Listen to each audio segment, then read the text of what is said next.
นี้ไปเป็นรายการพุทธานุภาพดำเนินรายการโดยพระทันกิติเมธีผู้ช่วยเจ้าวาดวัดราชาธิวาสวรวิหาร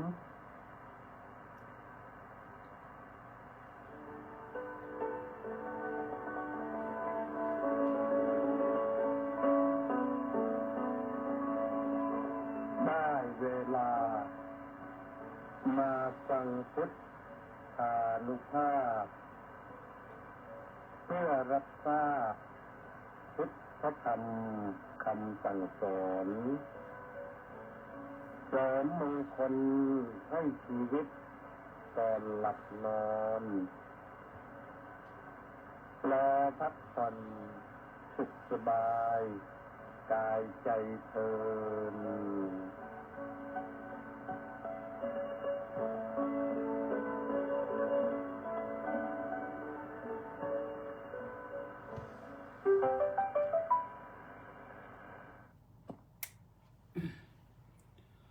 อะระหังสัมมาสัมพุทโธภควาบุตถังภะคะวันตังอภิวาเทมิสวากขาโตภะคะวะตาธัมโมธัมมังนะมัสสามิสุปฏิปันโนภะคะวะโตสาวกสังโฆสังฆังนะมามิขอถวายความนอบน้อมแด่พระรัตนตรัยขอคารวะพระเถรานุเถระ เจริญสุขเจริญพรสวัสดีมายังท่านสาธุชนผู้ติดตามสดับรับฟังรายการพุทธานุภาพทุกท่าน วันนี้รายการพุทธานุภาพ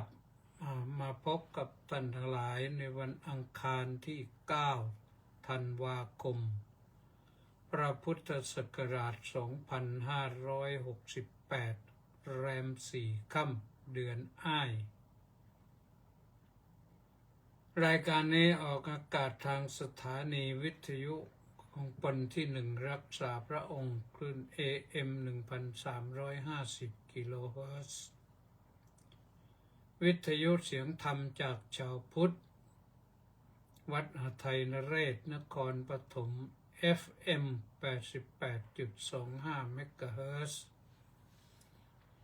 วิทยุพระพุทธศาสนาและสังคมวัดศรีทวีนครศรีธรรมราช FM 103.25 เมกะเฮิรตซ์วัดสามชุกจังหวัดสุพรรณบุรี FM 100 เมกะเฮิรตซ์วัดหนองไก่จังหวัดเชียงใหม่100 FM 102 และ 104.5 เมกะเฮิรตซ์และออกถ่ายสดไปทางเฟซบุ๊กที่กิตติเมธี K ตัวใหญ่ I double T I M E T double E เป็นภาษาอังกฤษนะอ่านว่ากิตติเมธีก็ฟังกันวันนี้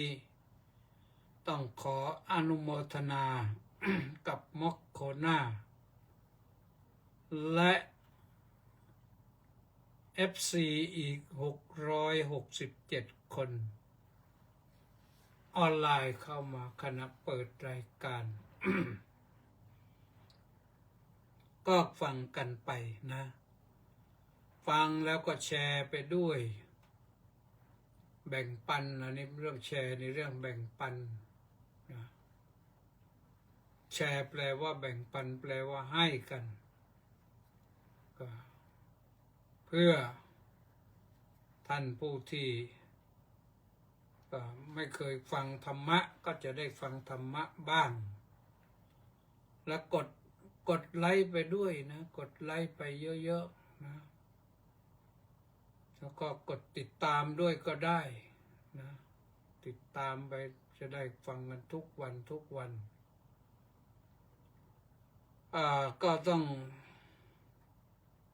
เบื้องต้นวันนี้ขอแจ้งไปว่าที่ถ่ายสดไปทางเฟซนี่นะพรุ่งนี้คงจะต้องงดเนื่องจากว่ามีกำหนดการเดินทางไปสงขลาไปหาดใหญ่ไปดูหาดใหญ่ไปเยี่ยมพระแล้วก็เยี่ยมญาติโยมที่ประสบอุทกภัยก็ไปแจกของด้วยแหละนะแต่ว่าแจกของก็ได้กันไปแล้วพอสมควรแหละแต่ว่าตอนนี้เราก็ส่งไปแล้วแล้วก็ไปพบหน้าพบตากัน แล้วก็มีงานศพพระด้วยไม่รู้จะไปทันหรือเปล่าพระนี่ก็อยู่ภายใต้การปกครองเหมือนกันนะท่านมรณภาพเพราะโดนน้ำท่วมนะ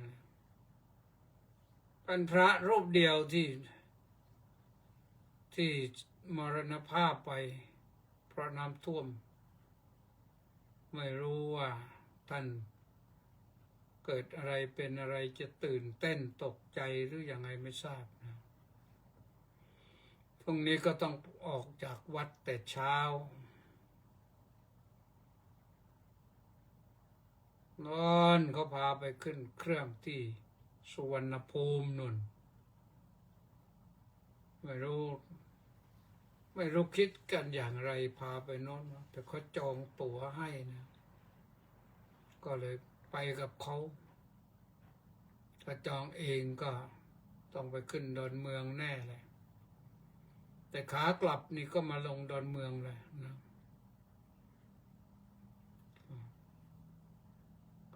ก็ต้องว่ายังไงก็ไปอย่างนั้นเรามีหลายสนามบินทำไงได้นะสนามบินไหนๆก็ได้อาตมาใช้มาเกือบทุกสนามบินแล้วมั้งนะไปทางเหนือพิษณุโลกเพชรบูรณ์แม่ฮ่องสอนเชียงใหม่เชียงราย5 สนามบินนะฟังตัวนี้สนามบินพาณิชย์นะสุโขทัยก็มีใช้แล้วเหมือนกันแต่สุโขทัยนั้นเป็นสนามบินเฉพาะของบางกอกแอร์เวย์เขาสร้างเองเป็นสร้างสนามบินเองทางอีสานไปไหนบ้างไปขอนแก่น บุรีรัมย์อุบล101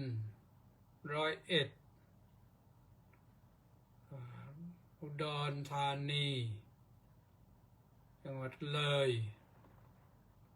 ก็ยังไม่ไปสกลนครนครพนมเนี่ยยังไม่ได้ใช้บริการนอกนั้นก็ใช้บริการหมดแล้วทางภาคใต้ก็มีชุมพรยังไม่ได้ใช้บริการระนองยังไม่ได้ใช้บริการ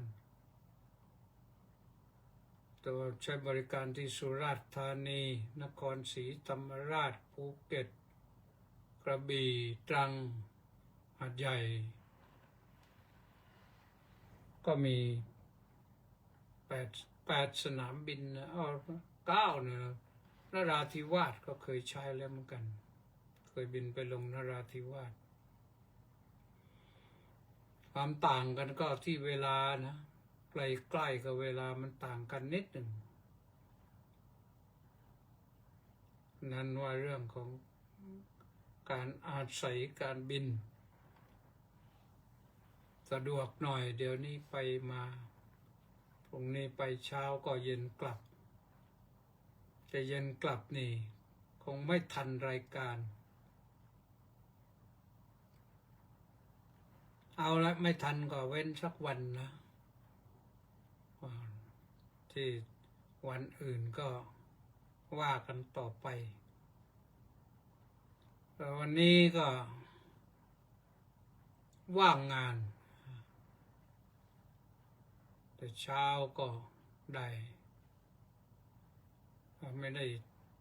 ทำวัดเช้าไปธุระนิดหนึ่งงานเจริญพระพุทธมนต์แต่ว่าพอพักบ่ายนี่ก็ว่างตลอดวันนี้โยมทำกับข้าวมาถวายเพลแกงส้มเขาคันทำให้ เจริญอาหารพอใช้ได้แล้วไม่ได้ฉันมา50 ปีนะแกงส้มเขาคันกับปลาหมอโยมอุตส่าห์ไปหาทำมาให้ก็ลองฉันได้ดีนะเพราะฉะนั้นถึงเวลานี้ก็ยังร่างกายรู้สึกกระปรี้กระเปร่าอยู่เอาละอันนั้นก็เป็นเรื่องแต่ว่าพรุ่งนี้ไม่ได้อยู่วัดนะวันนี้มีพระสูตรหลายสูตรที่จะพูดกันเป็นสูตรสั้นๆสูตรที่จะว่าสูตรแรกก็คือพหุพานีสูตรพหุพานีสูตรสูตรว่าด้วยเรื่องการพูดมาก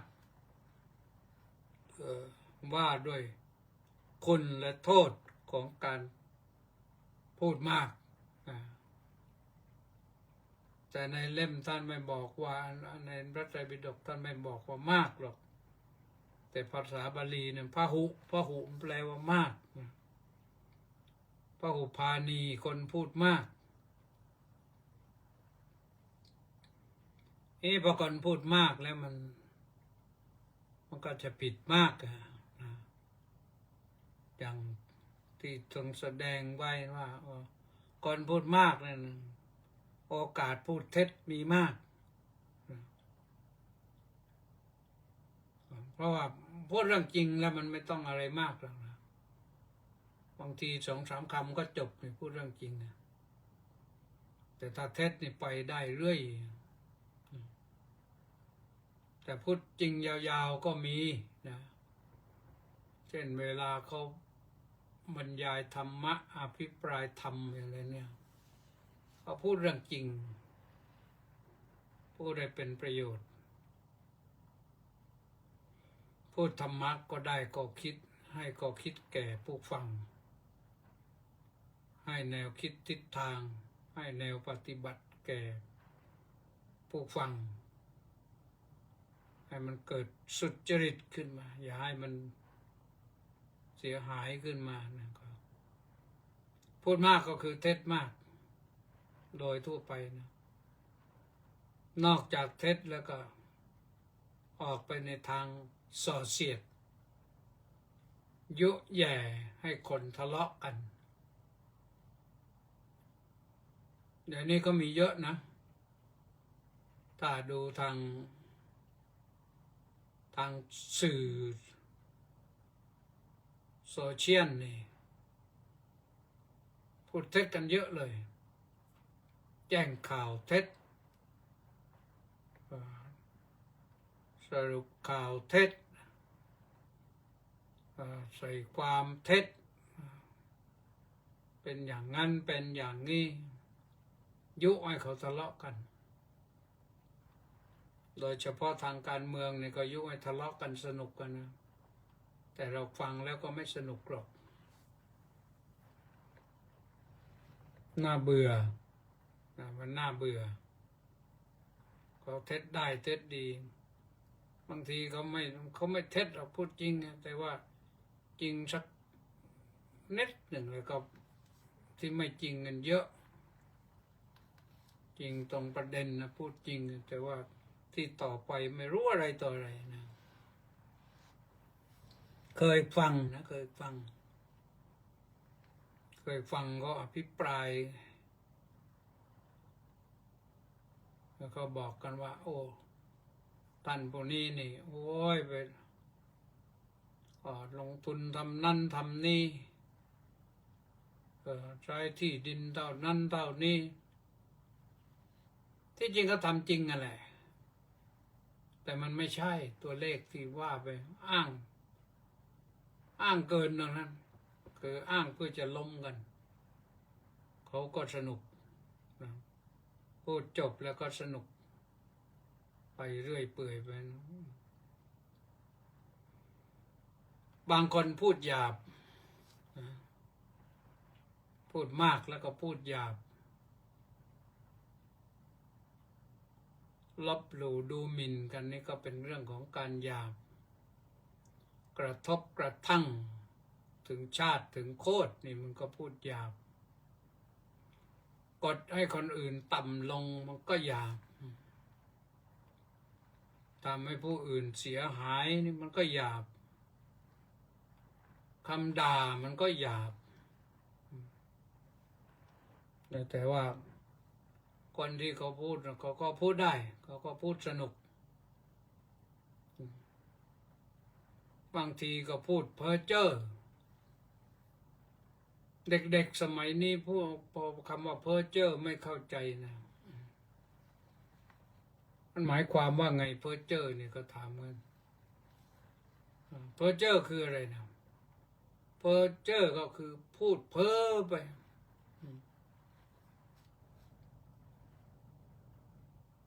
ไม่รู้ว่าอะไรเป็นเหตุเป็นผลไม่รู้ว่าอะไรจริงไม่จริงพูดเรื่อยไปพูดเรื่อยเปื่อยเรียกว่าเพ้อเจ้อพูดเรื่อยเปื่อยพูดเรื่อยให้บางทีก็ก่อให้เกิดความเสียหายแก่คนอื่นนี่พูดอย่างนี้นี่ได้คำพูดทั้ง4-5อย่างเนี่ยพระพุทธองค์ตรัสบอกว่าในพระสูตรนี้นะว่าคนที่พูดอย่างนี้พูดมากเนี่ยตายไปจะเข้าถึงอะไรล่ะเข้าถึงอบาย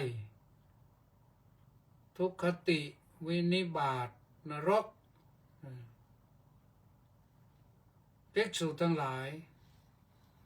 นี่แหละคือโทษของคนพูดเท็จพูดส่อเสียดพูดหยาบพูดเพ้อเจ้อตายไปแล้วย่อมเข้าถึงอบายทุกขติวินิบาตนรกทีนี้ถ้าไม่ตายล่ะยังไม่ตายล่ะพระพุทธเจ้าไม่ได้ตรัสไว้ว่ายังไม่ตายเนี่ยยังไม่ได้ตรัสตรงนี้นะแต่ว่าตรัสไว้ที่อื่นแล้วแหละคนพูดมากแล้วก็พูดไม่ได้เรื่องอย่างนี้มันอะไรมันอันตรายถึงตัวถ้าไปใส่ความคนอื่นเขาแล้วเขาจะใส่ความกลับมาบ้างเดี๋ยวนี้ก็กฎหมายคุ้มครองนะมีการฟ้องร้องกันฟังดูที่เขาฟ้องร้องกันทีหนึ่งเรียก50 ล้าน100 ล้านก็ทำให้เขาเสียหายนะเรียกค่าเสียหายเท่าไหร่ก็ได้ตำรวจก็รับเรื่องแล้วไปพิจารณาว่ามันยังไงถ้านั่นก็เอาส่งฟ้องศาลว่ายังไงสู้กันไป2 ศาล3 ศาลศาลชั้นต้นศาลอุทธรณ์ศาลฎีกาทุกข์เหมือนกันนะเป็นทุกข์เหมือนกันโดนเขาอย่างนั้นแต่ถ้าพูดไปแล้วก็เกิดแพ้ความก็เสียเกียรติอีก เสียเกียรติยศเสียชื่อเสียง เสียความน่าเชื่อถือคือมันไม่มีใครเชื่อถือแล้วพูดโกหกกันเนี่ยมันเป็นเรื่องของความไม่น่าคบไม่น่าไว้ใจไม่น่าคบเป็นเพื่อนนะคบก็อันตรายคนที่พูดเพ้อเจ้ออย่างนี้นะคนที่พูดเพ้อเจ้อพูดเท็จพูดส่อเสียดพูดหยาบนี่ในปัจจุบันนี่เขาเสียเดี๋ยวนี้กฎหมายคุ้มครองคำพูดนี่ที่จริงถ้าพูดแล้วรักษาสัจจะกันมันก็ดีพูดอะไรเป็นจริงแล้วก็เป็นเรื่องคำพูดเป็นเรื่องใหญ่ของโลกเราจะเห็นว่าเดี๋ยวนี้ก็พูดแล้วนี่ก็ต้องบันทึกกันแล้วก็บันทึกในระดับประชุมชนบันทึกการประชุมบันทึกความเข้าใจที่เขาเรียก MOU นะแล้วก็บันทึกเป็นลงนามรับรองกันเป็นสัญญาเป็นสนธิสัญญาเช่นเนี่ยคนไทยเราก็นายกไปลงนามที่กับนายกเขมรที่กัวลาลัมเปอร์เนี่ยว่าจะหยุดกันอย่างนั้นอย่างนี้ทำไปทำมาก็มายิงตุ้มกันอีกเนี่ย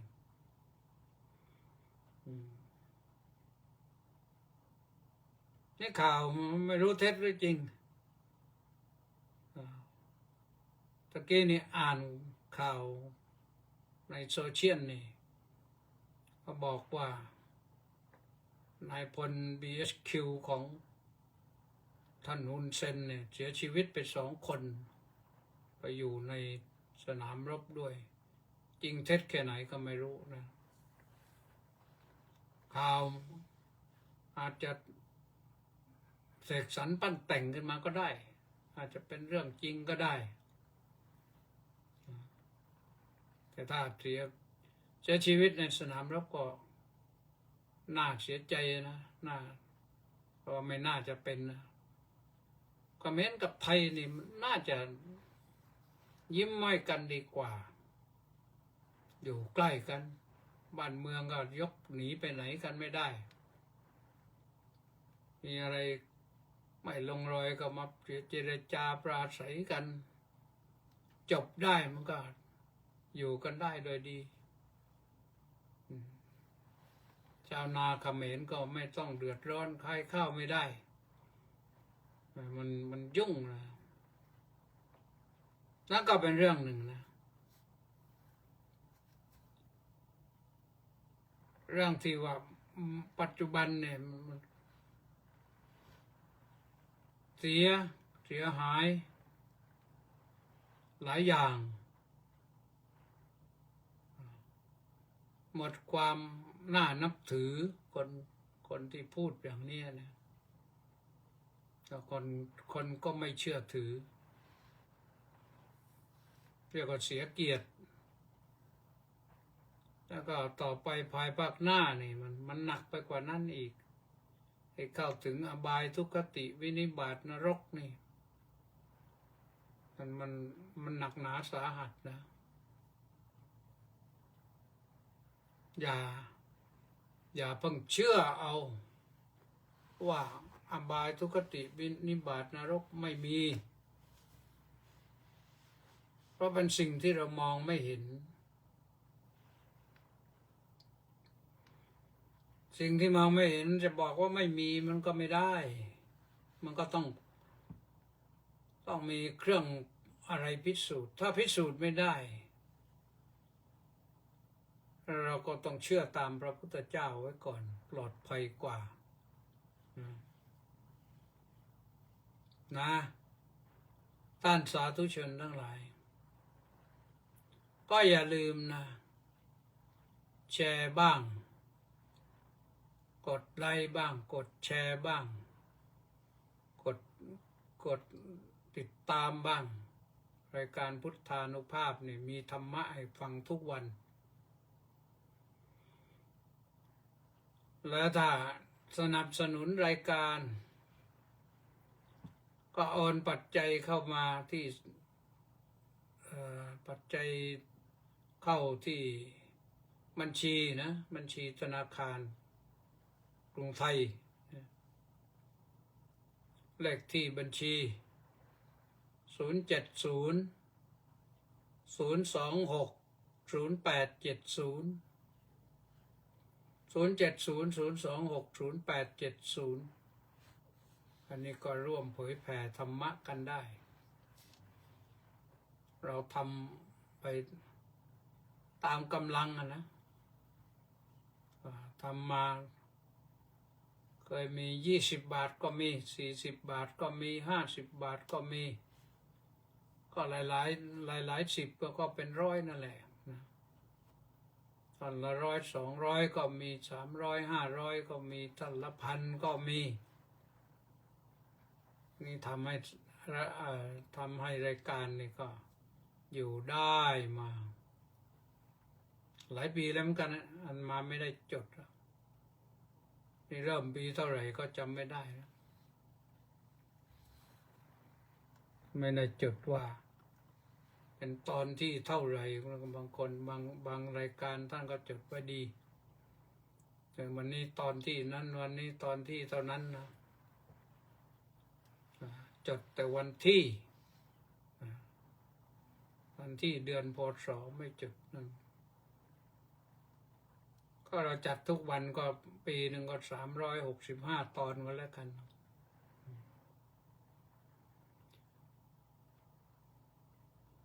ทีนี้อีกอย่างหนึ่งอีกฝ่ายหนึ่งการพูดที่พอประมาณหรือพูดดีพูดพอประมาณบุคคลบางคนพูดพอประมาณก็ทำให้ต่างจากที่พูดมากนะก็ความจริงพูดมากกับพูดดีก็ได้นะพูดให้เป็นประโยชน์พูดทุกวันพูดก็ดีก็ได้นะแต่พระพุทธองค์ทรงแสดงไว้ว่ามีอยู่บุคคลผู้พูดพอประมาณก็มีคือยังไงล่ะก็คือพอประมาณกันประมาณในการไม่พูดเท็จไม่พูดส่อเสียดไม่พูดคำหยาบไม่พูดเพ้อเจ้อในพูดได้พูดแต่ก็ไม่พูดเท็จพูดพอประมาณแล้วก็ไม่ส่อเสียดใครคำว่าส่อเสียดหมายถึงยุแยงให้แตกสามัคคีกันมีคนสนุกยุแยงให้สามีปัญญาเนี่ยแตกกันก็มีไปเที่ยวทำทีว่ากระซิบกันมานี่เมียเองเนี่ยไปเดินกับใครไม่รู้วันก่อนไปอยู่ที่นั่นรู้เรื่องบ้างหรือเปล่าที่จริงเขาไม่ได้มีอะไรเลย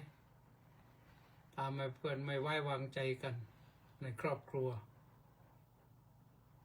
บางทีก็อีกฝ่ายหนึ่งก็ไปบอกปัญญาว่านี่สามีเธอเนี่ยไปมีนอนมีนี่ไปมีกิ๊กมีกึกนะ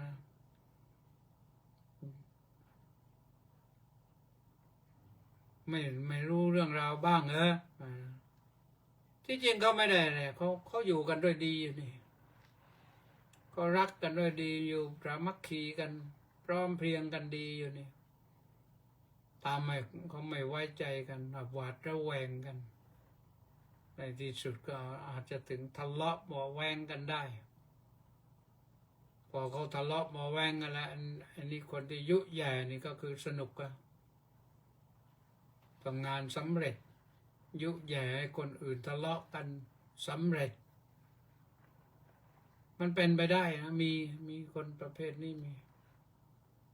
เพราะฉะนั้นสามีปัญญาก็ต้องจิตใจหนักแน่นนะ ต้องมีธรรมครองเรือนกันคฤหัสถธรรมธรรมของผู้ครองเรือนต้องรักษาสัจจะกัน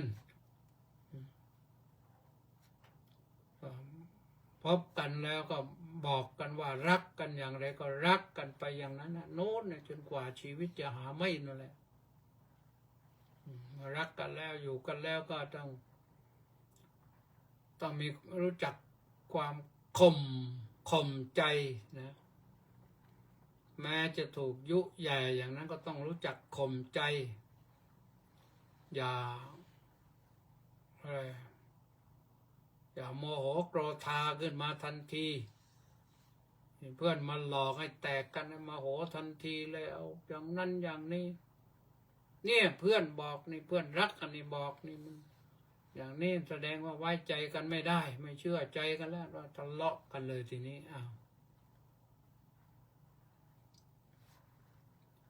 เพราะถูกยุแย่ขันติต้องอดทนนะต้องอดทน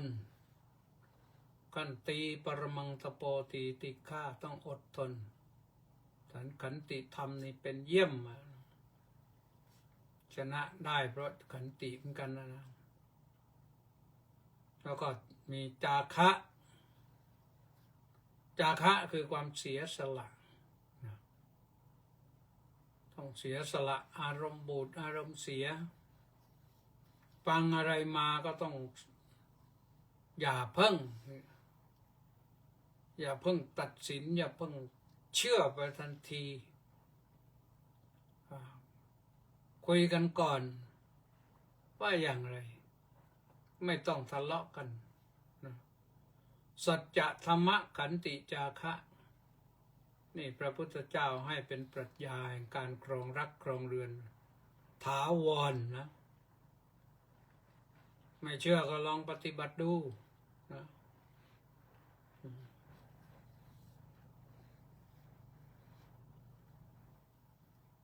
บางยอมบางท่านอาจจะเถียงว่าแต่เชื่อไปทำอะไรฉันก็ไม่มีปัญญานะถ้าคนพูดอย่างนั้นเชื่อไปทำไมฉันก็ไม่มีสามีเพราะฉะนั้นอยู่สบายแล้วเอาอันนั้นก็แล้วไปนะ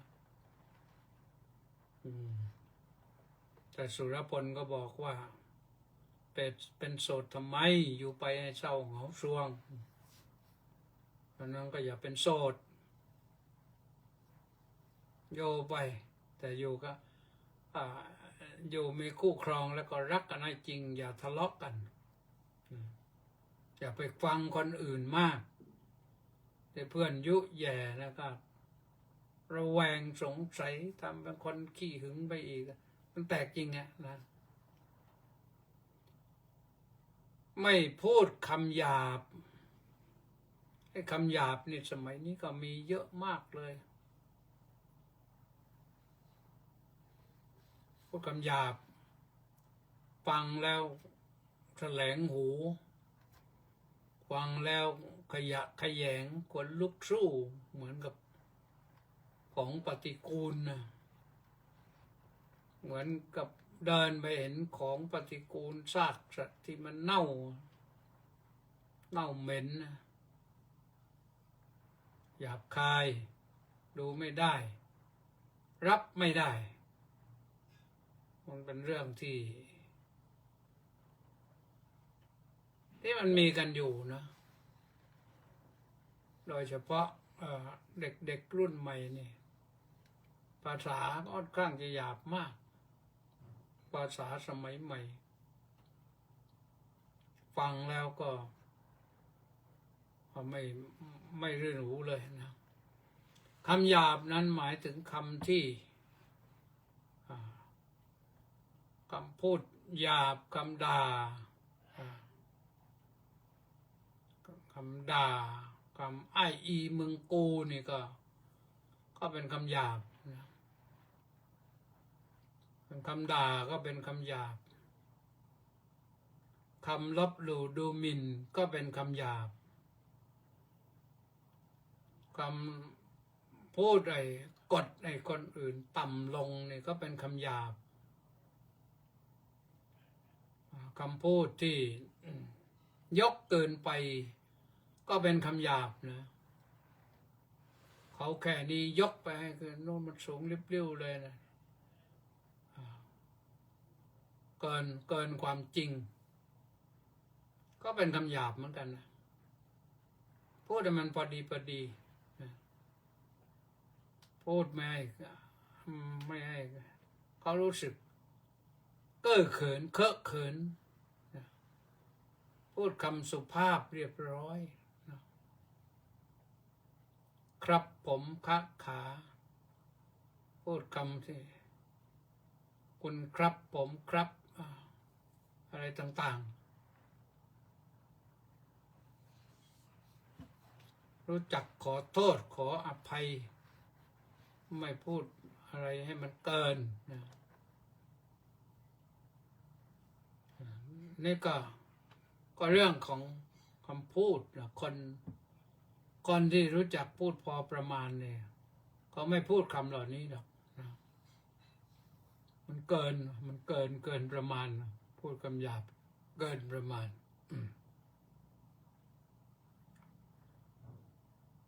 อีกคำหนึ่งก็คือคำพูดเพ้อเจ้อเนี่ยที่ว่าเด็กสมัยนี้ไม่เข้าใจเพ้อเจ้อนี่คืออะไรไม่พูดเพ้อเจ้อคือพูดแต่พอประมาณแล้วก็พูดแต่สิ่งที่เป็นประโยชน์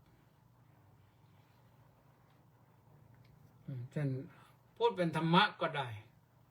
พูดสิ่งที่เป็นประโยชน์แนะนำพร่ำสอนก็เป็นประโยชน์บอกเล่าสิ่งที่ดีงามก็เป็นประโยชน์นะ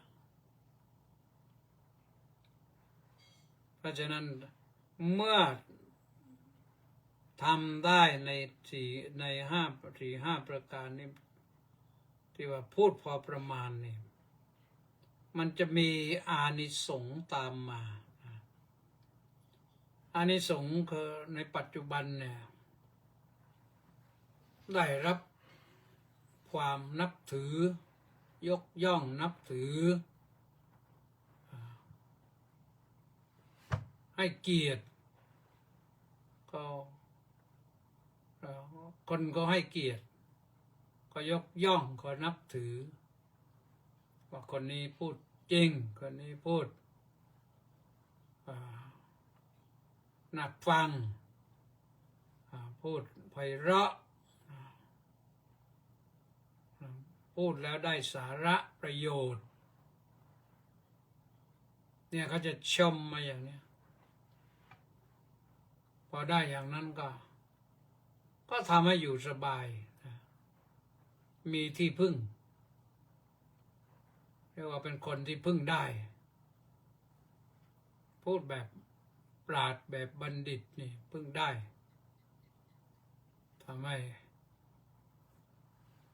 ดูว่ามันเป็นเรื่องธรรมดาแต่มันเป็นเรื่องใหญ่นะ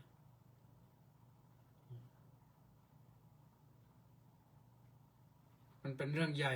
ดูอย่างผู้นำโลกนี่ว่าคนที่น่าเคารพหรือพูดไม่มากกันผู้นำโลกนี่คนพูดมากนี่ไม่ค่อยน่าเชื่อถือเท่าไหร่แล้วพลิกแปลงตลอด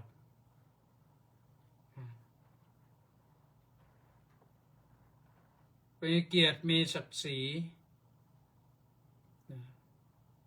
มีคนเขาเคารพนับถือทำให้มีพวกพ้องมีบริวารได้รับความนับถืออย่างดี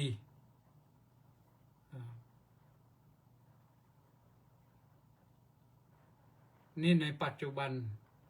เพราะพอคนนับถือนี่จะทำอะไรก็ไม่น่าเกลียด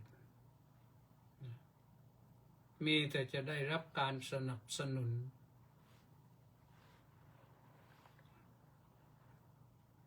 ต่อจากนั้นหลังจากว่าไปเสร็จแล้วนี่ละโลกนี้ไปก็เข้าถึงสุขคติ สุขคติก็คือคติที่ดี ในอภิธรรมแยกไว้ให้ชัดเจนว่าสุขคตินี่คือการได้กลับมาเกิดเป็นมนุษย์อีกเพราะมนุษย์นี่เป็นสุขคติภูมิคนที่กลับมาเกิดเป็นมนุษย์ก็ไม่ใช่ง่ายนะพระพุทธเจ้าบอกไว้กิจโชมนุษย์สัพปติลาโภการได้ความเป็นมนุษย์ที่มันยากดูในสัตว์โลกนี่มีเท่าไหร่กี่สายพันธุ์กี่สปีชีส์ในทะเลเท่าไหร่ก็ไปแล้วทะเลตื้นทะเลลึกทะเลลึกสุดๆนี่ก็ยังมีสัตว์ไปอยู่ลึกตั้งนับร้อยนับพันเมตรเป็นกิโลก็ยังมีสัตว์ลงไปอยู่แล้วบนบกอีกเท่าไหร่สัตว์ที่อยู่ในดินก็เท่าไหร่เยอะแยะนะสัตว์ที่เที่ยวไต่เที่ยวคลานอยู่บนดินจะเกาะต้นไม้อยู่ก็เยอะสัตว์สองเท้าสี่เท้าสัตว์มากเท้าร้อยเท้าเช่นกิ้งกืออย่างนี้มันก็มีอยู่นะแต่ละชนิดนี่นับไม่ถ้วนทั้งนั้นแต่มนุษย์มีเท่าไหร่มนุษย์เดี๋ยวนี้ก็มีประมาณสัก8,000 ล้านเศษในโลกนี่ก่อนเขาตามนับหมดแล้วนี่ไม่ถึง 9,000 ล้านนะ8,000 ล้านกว่ายิ่งตอนนี้มนุษย์เกิดน้อยอีกมันจะลดลงไปอีกนะเพราะฉะนั้นก็เกิดเป็นมนุษย์นี่ยากนะเราก็พูดได้ดีๆจะได้ตายไปก็จะได้กลับมาเกิดเป็นมนุษย์อีกนะ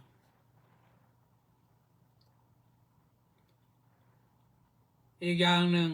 อานิสงส์พูดดีนี่ที่ว่าเนี่ยไม่เท็จไม่ส่อเสียดไม่หยาบไม่เพ้อเจ้อเนี่ยเข้าถึงโลกสวรรค์สักขังโลกังอุปปัชชิตสติอุปปัชชิตสหิอุปปัชชิตสะท่านจะเข้าถึงโลกสวรรค์สวรรค์ก็สวรรค์ชั้นต่ำก็อยู่ที่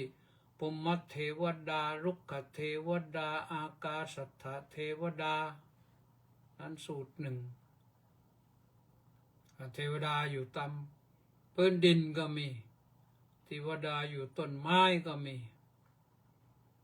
เทวดาพื้นดินนี่เดี๋ยวนี้ก็มีผู้ยกย่องให้อยู่บนศาลพระภูมินี่เยอะนะเดี๋ยวนี้เราก็ทำศาลพระภูมิให้เทวดาดินอยู่ภูมิเทวดาเวลาไปสร้างบ้านตรงไหนก็ไปอยู่ในที่เขาก็สร้างภูมิให้เขาอยู่สักที่หนึ่งเป็นศาลพระภูมินะเรื่องศาลพระภูมินี่ก็มีเรื่องที่น่าจะเป็นที่มาในอัตถกถาธรรมบทนะเรื่องนางยักษินีนะนางยักษินีนี่แกเป็นศัตรูกับสตรีผู้หนึ่งเนื่องจากอะไรเนื่องจากอย่างไงจากจะว่าแย่งผัวกันก็ไม่ที่แรกก็ไม่ได้แย่งกันแต่ว่า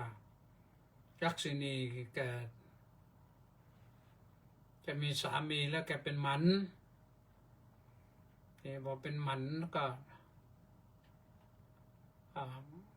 กลัวว่าสามีจะไปมีปัญญาอื่นก็เลยไปหามาให้เสียเอง หาผู้หญิงคนหนึ่งมาเป็นปัญญาของสามีก็เลยมีลูกจะบอกไว้ว่าเวลาเธอมีท้องนี่บอกด้วยนะเธอมีท้องบอกด้วยนะเสร็จแล้วก็ทำให้ลูกแท้งหมดครั้งที่สองแท้งพอครั้งที่สามนี่ปัญญาน้อยนะก็ไม่บอกแล้วว่าเ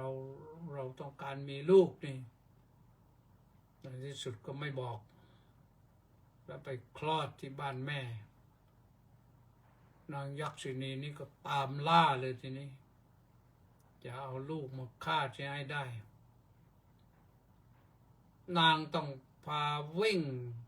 หนีไปเจอพระพุทธเจ้าก็ไปวางที่พระบาทของพระพุทธเจ้านางยักษินีก็ไม่กล้าเข้าใกล้กลัวพระบารมีพระพุทธเจ้ารู้เทศให้ฟังหยุดเลยยืนร้องไห้อยู่ในที่สุดก็สำนึกจะเข้าไปอุ้มเด็กฝ่ายแม่ก็วีดกลัวพระพุทธเจ้าบอกไม่ต้องกลัวเธอไม่ทำอะไรแล้วนะทีนี้ก็ไม่ทำอะไรแล้วก็เอาแล้วกันนะเรื่องมันไปจบตรงที่ว่าจะทำอย่างไรต่อไป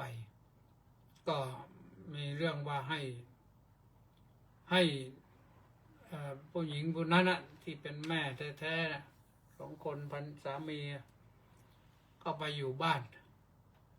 แล้วก็นางยักษินีซึ่งเป็นเมียหลวงแล้วจะไปอยู่ที่ไหนทีนี้จะไปยังไงเธอต้องไปสร้างกระต๊อบให้อยู่สักหลังหนึ่งเธอเป็นผู้มีศีลแล้วไม่ทำอะไรแล้วไปอยู่ก็ไปอยู่กันได้เลยทีนี้ตายแล้วแกก็คงอยู่ที่กระต๊อบนั้นนะแล้วก็แกมีอิทธานุภาพเหมือนกันรู้ว่าปีนี้ฝนจะแรงปีนี้น้ำจะท่วมอะไรก็บอกคู่สามีปัญญานั้นนะให้ทำนาตรงนั้นแล้วจะได้ผลดีก็อยู่กันมาได้ตลอดนะเพราะฉะนั้นนะเข้าถึงไม่ถ้าอยู่ในปัจจุบันก็ว่ากันไปพอเข้าถึงโลกสวรรค์ก็ว่ากันไปส่วนว่าผู้ที่อยู่ที่ไปเกิดเป็นเทวดานะก็เป็นเจ้าที่เจ้าทางแล้วก็เดี๋ยวถ้าไปเป็นเทวดาดีๆก็บอกไว้ให้เจ้าของบ้านก็สร้างศาลพระภูมิให้แหละนะหรือบอกอะไรที่ดีๆที่เป็นประโยชน์ก็สร้างศาลพระภูมิให้ก็อยู่ได้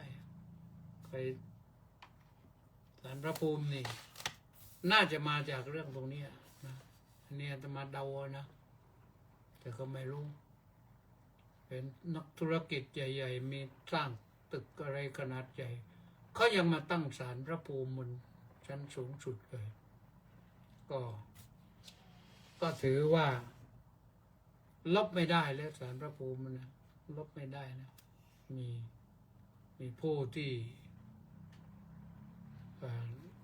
สนับสนุนเยอะกว่าก็ขอว่าโดยประการฉะนี้เพราะฉะนั้นในสูตรนี้นะพระอุปาณีสูตรนี่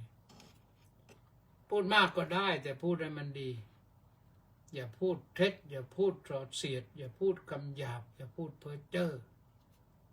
แล้วมันจะแล้วจะได้ดีเป็นประโยชน์แก่ผู้อื่นด้วยนะวันนี้ก็แจ้งข่าวท้ายรายการว่าพรุ่งนี้งดไลฟ์สดนะ แต่ว่าวิทยุคนหนึ่งนี่ก็คงจะยังมีอยู่นะวันนี้ตอนนี้ก่อนอ่านรายชื่อหน่อยว่ามีใครบ้าง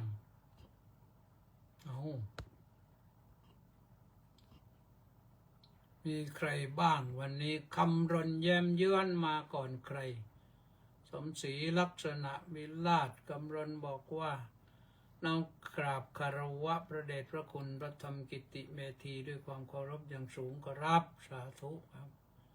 สมศรีก็บอกว่าน้อมกราบนมัสการสาธุสาธุสาธุเจ้าข้าสาธุมณีแสงจันทร์ก็บอกกราบสาธุสาธุสาธุเจ้าข้า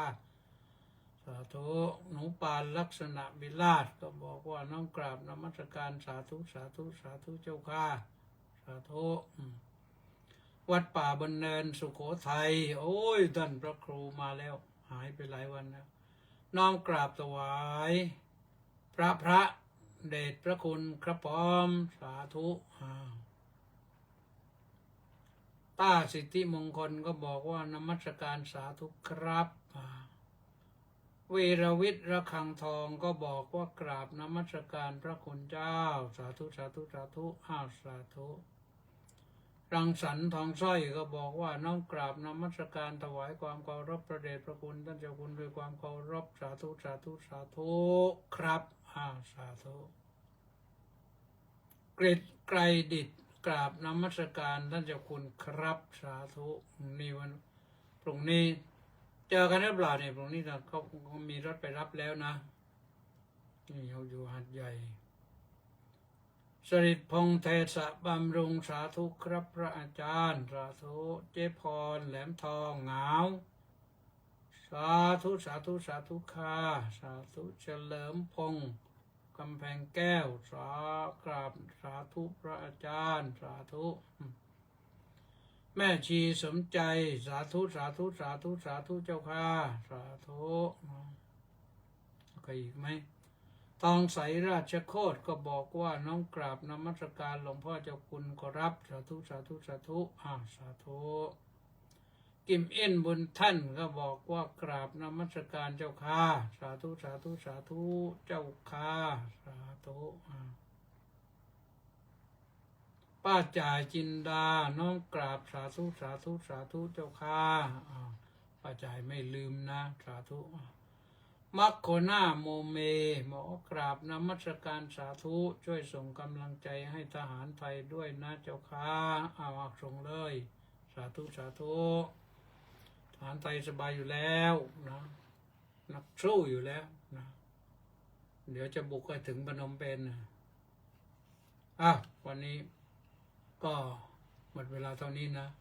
ในที่สุดนี้ก็ขอสวัสดีความอำนวยอวยพรให้ทุกท่านหลับเป็นสุขตื่นเป็นสุขไม่ขวัญร้ายอยู่สุขสบายด้วยกันพรุ่งนี้พบกันใหม่สวัสดี